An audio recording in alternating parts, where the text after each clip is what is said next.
Yaman, Batangas. CNN Live Nationwide. Renz Belda, magandang araw sa iyo. Magandang umaga Ariel, magandang umaga Pilipinas.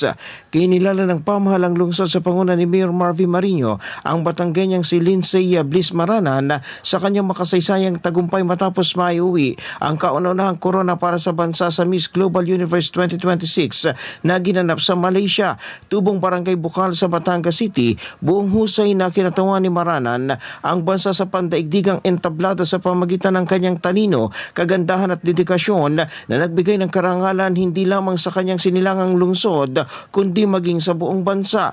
Higit pa sa kanyang tagumpay sa Patimpalak, ipinakita ni Maranan ang tunay na kagandahan ay nakikita sa puso, pananampalataya at hangaring magbigay ng inspirasyon sa kapwa. Sa kanyang pagkapanalo, hinihikayat niya ang mga kabataan na patuloy na mangarap, magsikap at buong pagmamalaking dalhin ang pangalan ng Batangas at ng Pilipinas saan mang panig ng mundo. Mula sa DWALFM 95.9, ito si Renz Belda ng CNN Batangas nagulat live para sa CNN Pilipinas. CNN Live Nationwide. Maraming salamat, Renz Belda, mula po sa impila ng DWALFM, Radyo Totoo, CMN Batangas.